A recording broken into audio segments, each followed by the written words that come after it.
Hello, my name is Mowa.mi and you're welcome to the Million and One podcast. I'm excited. So I'll just get right into it. On today's episode, I'll be talking about entropy. Now, don't worry, I'm not about to go all science on you. Well, let me give you a little backstory. The first time I heard this word, I think I was in senior secondary school. And honestly, I don't think I can remember the application. But I remember the definition as the degree of disorderliness. I think I remember the definition because of the way my teacher said it. My teacher had an accent as at that time. And it was so funny to hear him speak. But let me just give you a proper definition because what I defined earlier isn't a proper dictionary definition. Okay, so entropy is the lack of order of predictability. It's the gradual decline into disorder.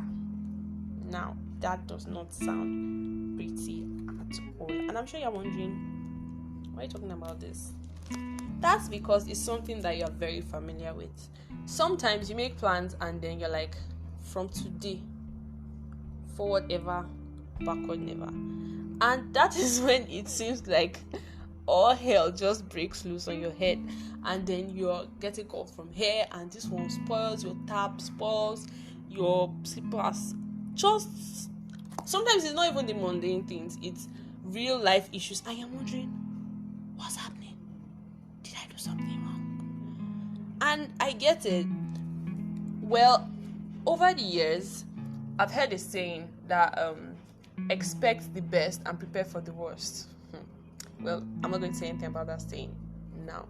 But what I'm making emphasis on is that sometimes because of the level of distractions that comes when we want to make progress, it's as though just found a way to just maneuver, and we're just living with it.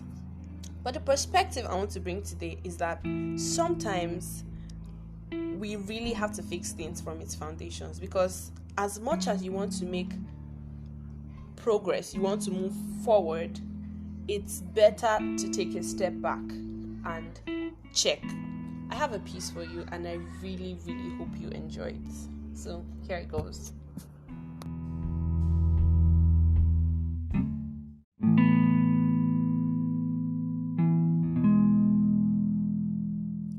At the waterside, on the finest of sands, stood a beauty not bothered by the tides.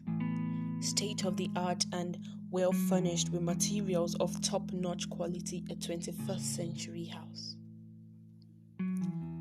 I had built my house well. The exterior was ostentatious, a teaser compared to what lay within. My library was filled with books, people I called friends from nations in all walks of life. Everything was where it needed to be. A word to describe my house? Perfect. And this house was my life. I had built my life well. My 21st century life. I liked what disorder wasn't, and I was a fan of it. I received news of one who had a reputation for certain things, lives rather, in order. A professional help, exactly what I needed.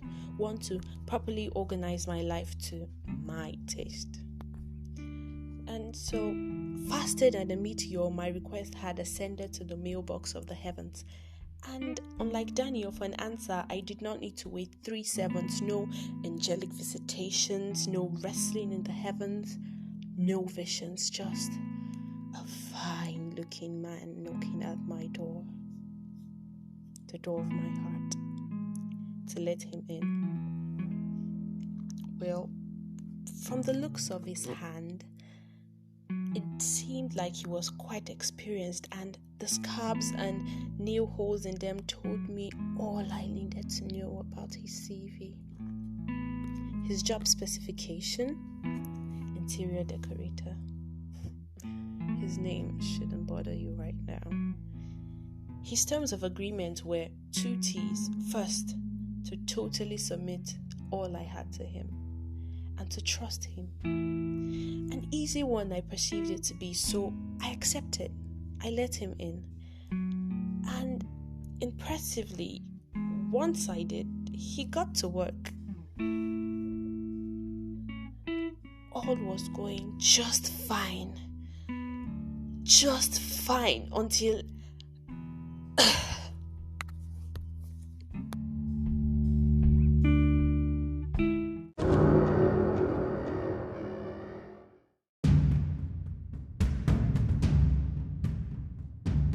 it all happened so fast. So fast I could not go back on my agreement. I mean, my chandelier, my only source of light, decorated beautifully with philosophies of men, were shattered into pieces. The fan was blowing the wind of life in my direction, and the rug of blackmail for covering up my tracks was out in the open. I heard the crashing of my mirror. The curtains that hid the true me from the public were torn asunder. My bed of lies was broken.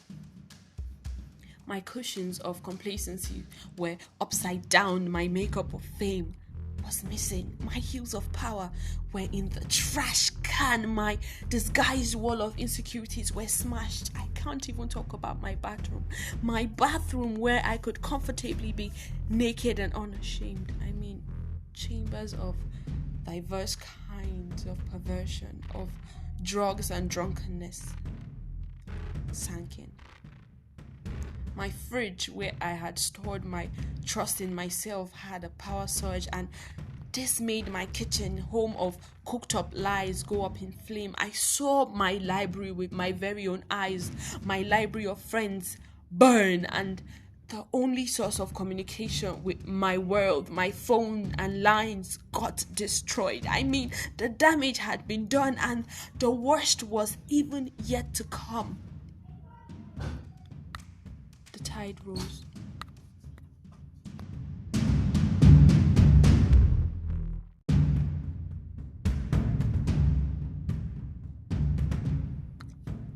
The tides rose. The sand gave way. The entire structure of my house, too. The cause wasn't far-fetched. It was his presence causing all these reactions. I had just lost my house. I had lost my life. With pain and confusion, all I could ask was, how did I get here? Looking up, I saw hope.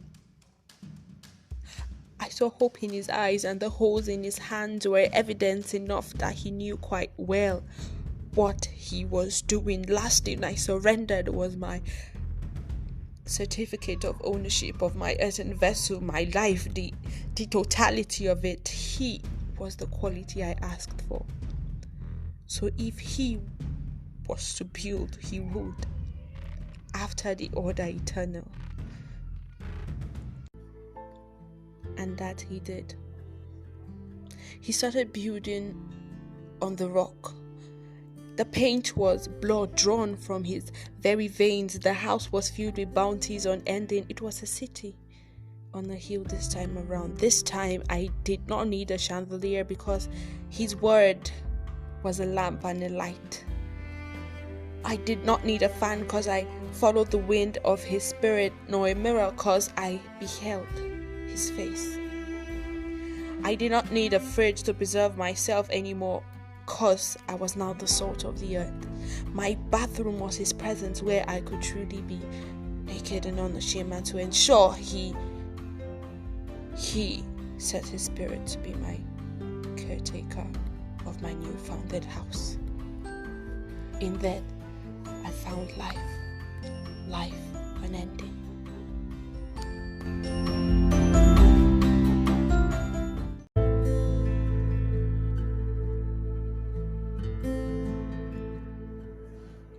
Hello, it's Mowa again. I really hope you enjoyed that piece, and I hope that from that piece you're able to see that sometimes when it looks like there's a degree of entropy, when there's disorderliness, it's a time to take a step back and check your foundations, check the reason, check the strategy you're using, and most importantly, check with God, because it's the most important thing. Also, I want to hear from you, okay? So do send me a message on Instagram at Mowa.mi, that's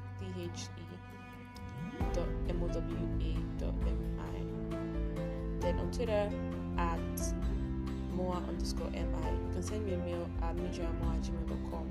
That's mijayamowa@gmail.com. Thank you so much for listening, and I'll see you in the next episode.